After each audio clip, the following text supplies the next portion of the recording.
Imagine having a loved one arrested and held in a foreign prison for who knows how long. That's what the families of a growing number of American journalists who ran afoul of Vladimir Putin are going through right now. Coming up, Leslie Stahl speaks with the sister of detained Wall Street Journal reporter Evan Gershkovich. But to begin, Seth Doan has the story of another family's heartbreaking ordeal. My mom is definitely my biggest inspiration, and I just miss her more than I can possibly say, and I worry about her safety so much. 15-year-old Bibi Butorin has not been here at home with her mom in Prague since last spring. So lovely. And a recent family trip to America Should we consider this box checked? Yes. seems like a distant memory. These are the latest images she's seen of her mother, Alsu Kurmasheva, an American-Russian journalist who's now detained in Russia. Did you worry about your mom going to Russia? I think we all understood that it was a risk, but she was only going to go for 2 weeks, and it was for my sick grandmother. Kurmasheva was about to return in June from that personal trip to Kazan when Russian authorities confiscated her passports. She'd not reported her U.S. citizenship. She was permitted to stay with her mom until October. Mass police officers came knocking on her mother's apartment door, and they took her away.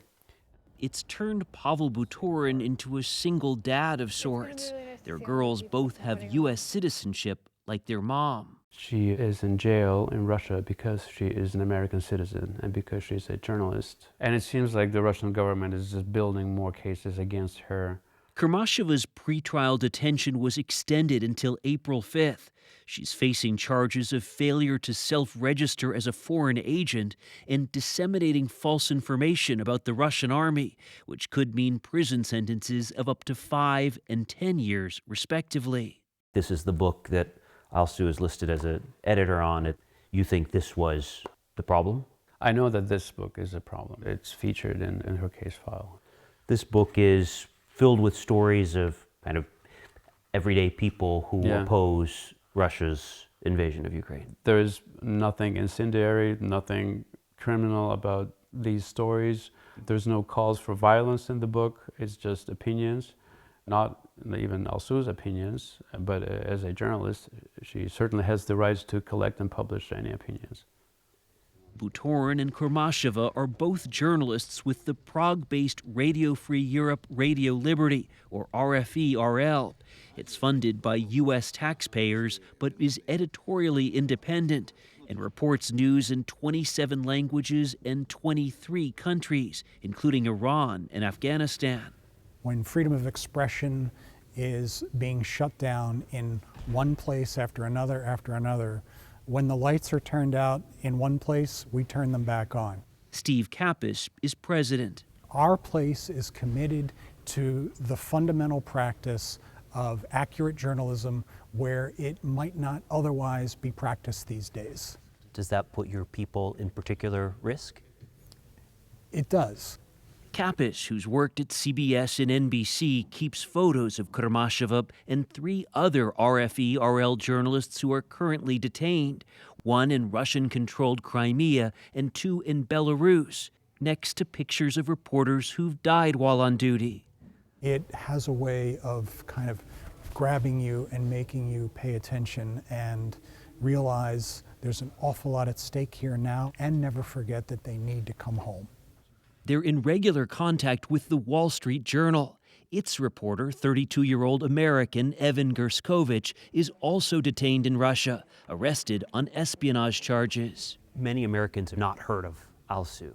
Why is Alsu's name not as familiar to Americans? It should be. President Biden brought her up by name at the end of December. All of us are working our contacts to get as much attention for her case as we can. Are you following Alsu's case? We are following her case, and it's extremely worrying. Jody Ginsburg runs the Committee to Protect Journalists in New York. Are these types of charges new? Since the full-scale invasion of Ukraine in 2022, we see them much more frequently. New laws were brought in that make it extremely difficult to report on the war. Even calling it a war can bring you a jail sentence. Globally, they figure there are 320 journalists jailed for their work. Most are imprisoned for reporting in their own countries, nearly half in these 5 nations. And that's, I think, a reflection of the democratic decline we've seen over a number of years. Of the foreign journalists detained worldwide, 12 of the 17 are jailed in Russia. Ginsburg calls it state-sponsored hostage-taking.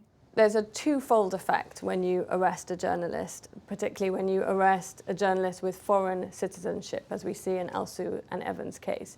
You have a political prisoner, so you have someone with which to negotiate with the US, but this kind of action sends a powerful message to all journalists that they are not welcome. The U.S. classifies Gerskovich as wrongfully detained, but has not yet given that status to Kurmasheva. The State Department told us it's deeply concerned about Kurmasheva's detention and continues to seek access to her, noting it reviews circumstances surrounding the detentions of U.S. nationals overseas. What happens when you designate an individual, a US citizen, as wrongfully detained is you bring more resources from the government on their case. And now we really need to make her case as well known as Evan. It's really important that both of them and all the journalists wrongfully detained are freed. Efforts to raise Kurmasheva's profile are underway. From a billboard in Times Square, we want her to be released immediately, to a much smaller scale. A group of friends gathering at a Prague restaurant. Todd Benson is from Seattle. How do you think Pavel and the girls are doing? They show a great face, but I think deep down they're hurting. And that hurt surfaced while Pavel Butorin was reading a note his wife sent from jail. Celebrate freedom and love. Awesome. Declaring her wrongfully detained is up to the U.S. government, and ultimately Alsu Kurmasheva's fate is to be decided by the Russians. I'm sorry. So for now, he tries to control what he can. I need to keep it together. I don't want emotion to get involved. But I think anyone would understand being emotional. Maybe that's what they want. Maybe they want us to break down and surrender and give up. I'm not going to give up. We will not rest until we see Alsu here with her family at home.